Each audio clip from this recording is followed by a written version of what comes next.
Boa noite, bem-vindos ao segundo programa do Tempo de Saúde com o Dr. Dinis Craro. Bem-vindo, doutor, mais uma vez. Olá, Paulo, boa noite. Muito obrigado, gosto. boa noite também aos telespectadores.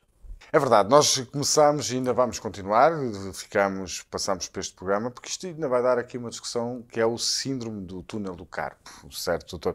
Começámos na semana passada para explicar às pessoas o que é, como é que é a doença, porque é que é criada. Hoje vamos tocar num ponto, porque o doutor na semana passada tinha dito que nas senhoras apareciam mais, as senhoras eram mais afetadas por isso. E porquê, doutor? A razão exata não se sabe. Aquilo que efetivamente nós sabemos e ninguém tem dúvidas é que as senhoras são mais afetadas que os homens, cerca de 4 a 5 vezes. Isto também é natural que tenha relação com o período da menopausa e com as alterações hormonais que estão associadas a esta fase da vida das senhoras. Porque todos nós sabemos que nesta altura as senhoras têm uma certa tendência para ganhar um pouco de peso, para fazer retenção de líquidos, de água, portanto, isto são condições que contribuem para que haja realmente um aumento do volume dos tecidos.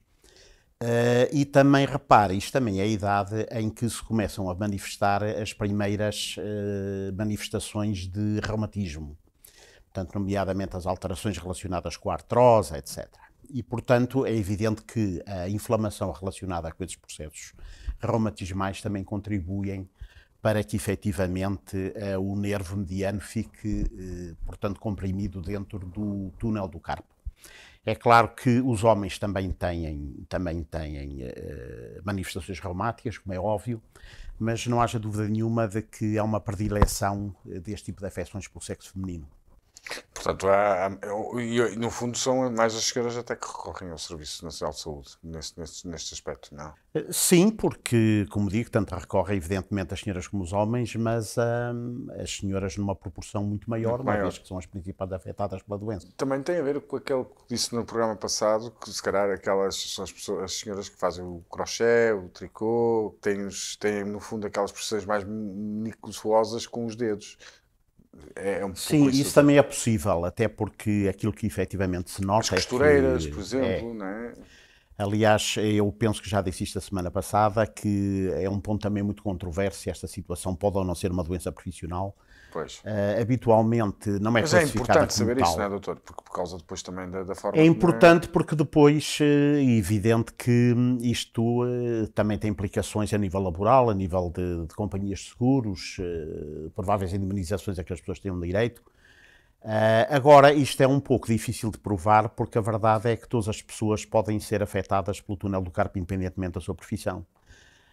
Por outro lado, e contrariando aquilo que eu acabei de dizer, nós também sabemos que há efetivamente, como o Paulo disse muito bem, há determinadas profissões ou atividades que realmente parece predisporem para o aparecimento do túnel do carpo, sobretudo atividades de caráter repetitivo, em que a pessoa está sempre a fazer a mesma coisa, sobretudo quando as mãos estão numa posição que não é, digamos, a mais natural, nem a mais ergonómica. Que é um esforço, no fundo está-se a fazer um esforço. No fundo está-se a fazer um esforço. Isso até às vezes em máquinas, quando se mete um parafuso que não está no sítio que está-se a fazer o esforço, parte. Eu, por exemplo, lembro-me que, e vem a propósito até disto, quer dizer, que vem corroborar aquilo que, essa questão de ser ou não uma doença profissional, que eu lembro que ainda recentemente operei 2 senhoras que trabalhavam numa relojoaria, portanto elas numa relojoaria, mas são fabricantes. Portanto, elas fabricam relógios, não é? Portanto, e estão a colocar aquelas pecinhas, passam o dia todo com aquelas pinças, com aqueles instrumentos extremamente delicados, portanto, a montar relógios e tinham as duas o que é que falta, problema. doutor, para provar que seja uma doença laboral, por exemplo? Ora bem, o que falta, há 2 coisas que faltam, repara, é que para nós termos a certeza absoluta que era uma doença laboral, havia 2 premissas que seria importante cumprir. Uma delas é que todas as pessoas que têm aquela profissão deveriam sofrer do túnel do carpo, e isto não é verdade. Por outro lado, como ainda agora acabámos de dizer, há muita gente que não tem essas mesmas profissões e que tem túnel do carpo. Isso baralha tudo. Portanto, isto evidentemente baralha tudo. É isso muito mesmo. Bem. Pois há um teste, penso eu que não vou dizer asneiras, que é um teste no diagnóstico que é muito importante fazer, que é o eletroneuromiograma. A eletroneuromiografia, sim, também conhecida por EMG, ou eletromiograma, ou eletromiografia, de uma maneira mais abreviada. Pronto, esse exame é importante, embora, deixe-me dizer-lhe uma coisa que eu também acho que é muito importante dizer, sobretudo numa época em que nós vivemos agora, em que eu acho que há realmente um uso e abuso dos exames complementares de diagnóstico. A verdade é que a sintomatologia do túnel do carpo, que nós já falámos da semana passada, o facto da senhora acordar à meia da noite com adormecimentos, formigueiros, portanto, sensação de picadas na mão, que faz com que ela acorde, se levante, comece a abanar a mão. Quer dizer, isto é um quadro de tal maneira típico que a simples clínica permite afirmar com uma probabilidade de 90% a 95%, e já para não querer exagerar, de que efetivamente a pessoa sofre desta afecção. Ou seja, isto é um diagnóstico que se pode fazer sem recorrer a exames. E, aliás, é curioso que nos Estados Unidos da América, que são um país parque de recursos, como nós sabemos, a eletromiografia, efetivamente, só é habitualmente feita em casos duvidosos. Nós, em Portugal, talvez porque tínhamos mais recursos que os americanos, temos por hábito efetuar eletromiografias, portanto, a todos os doentes que estão suspeitas desta patologia. Isto também tem algumas razões de ser. Uma delas é que, por exemplo, eu na minha prática clínica recebo uma grande quantidade de doentes que têm seguros de saúde, sejam eles das mais variadas companhias, e quando nós fazemos a proposta cirúrgica, a companhia de seguros tem por hábito pedir um exame que comprove que a doente sofre efetivamente a doença.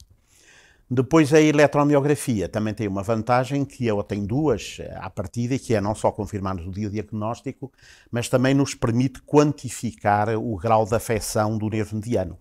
Portanto, geralmente os resultados vêm classificados ao normal ou anormal, isso é anormal, em ligeiro, em moderado, em severo e em grave. Também acontece uma coisa, é que isto, como todos os outros exames complementares de diagnóstico, a eletromiografia também não é à prova de bala.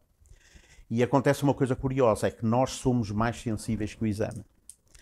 E pode acontecer que a pessoa tenha um falso negativo. O que é que isto quer dizer? É que o exame diz que não há nada e a verdade é que a pessoa tem os sintomas típicos.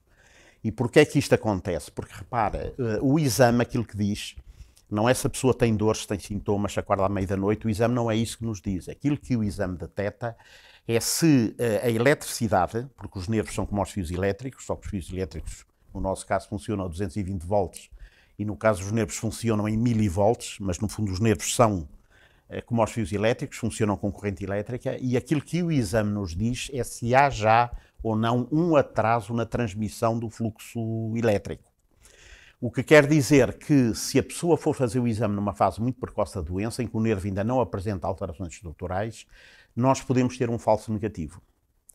O que efetivamente é uma situação complicada, porque muitas vezes as pessoas precisam efetivamente de ser operadas, precisam de tratar a sua situação, e perante um exame negativo isto às vezes é um bocado complicado de explicar não só ao doente, mas sobretudo à companhia de seguros, se houver alguma que estiver envolvida. Pronto, isto realmente obriga a alguns relatórios, algumas explicações, mas pessoalmente eu não tenho sido muito mal sucedido neste tipo de situações. Doutor, mas há um caminho ainda muito grande para várias certezas deste síndrome. Como seja. Para descobrir, há muita coisa aqui duvidosa. Primeiro porque não se sabe qual é, ou se realmente está ligado a uma doença profissional. Sim. Depois, outra questão é a cura. Tem a certeza depois dessas intervenções cirúrgicas se os seus doentes ficam curados ou pode voltar? Olha, isso é efetivamente pergunta que me é posta algumas vezes e isto é assim, a intervenção é efetivamente curativa. Repare, eu como expliquei na semana passada, nós estamos aqui, isto é um problema mecânico, não é? Aquilo que se passa é que nós temos uma estrutura que é o nervo mediano que está apertada dentro de um túnel, de uma cavidade que não é elástica. Pronto, portanto, isto até certo ponto é que nós temos um carro e uma garagem, e só que entretanto nós trocamos de carro, compramos uma carrinha e a carrinha é muito alta e já não cabe dentro da garagem. Portanto, isto só tem uma solução, que é que temos de levantar o teto. Ou cortar o teto do carro. Cortar o teto, pronto. E, portanto, isto é o que se passa. Portanto, a intervenção habitualmente é curativa. Nós depois teremos oportunidade de discutir isto em mais detalhe. Quanto ao poder voltar teoricamente pode, mas sabe que eu nesse caso eu também costumo explicar aos meus doentes, costumo dizer às minhas doentes, que nós também comemos todos os dias, vamos à casa de banho todos os dias E não é pelo facto de termos comido ontem que não vamos comer hoje, e não é pelo facto de termos almoçado que não vamos jantar. Portanto, se efetivamente há uma recorrência, pode haver efetivamente necessidade de recorrer a uma nova cirurgia.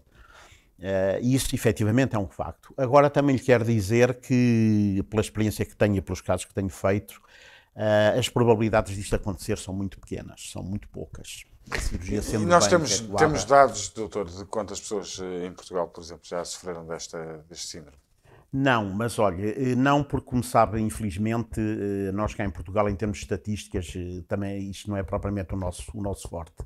Agora, uma coisa lhe posso garantir é que neste preciso momento em que nós estamos aqui a falar, pode ter a certeza que alguém está a ser operado, portanto, nos vários hospitais, portanto, do país. Portanto, o que quer dizer é que diariamente há cirurgias. Sim. São factos. Isto é uma operação extremamente frequente.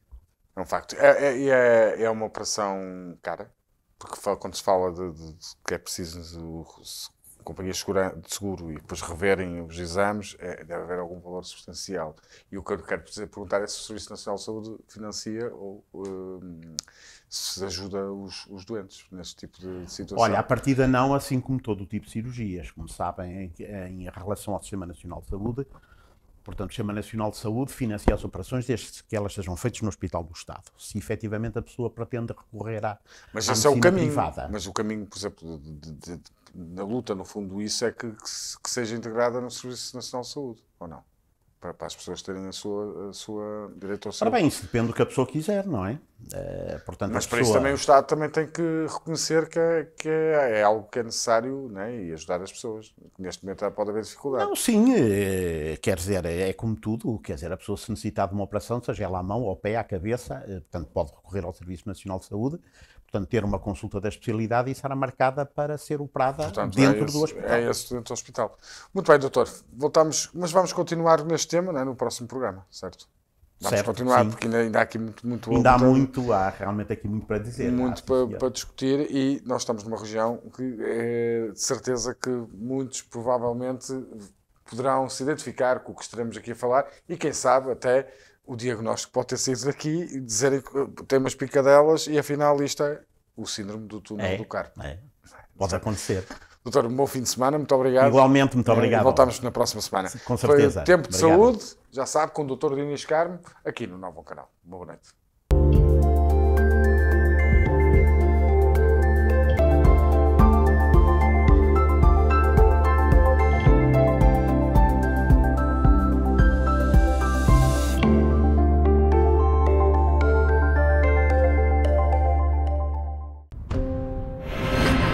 Novo Canal.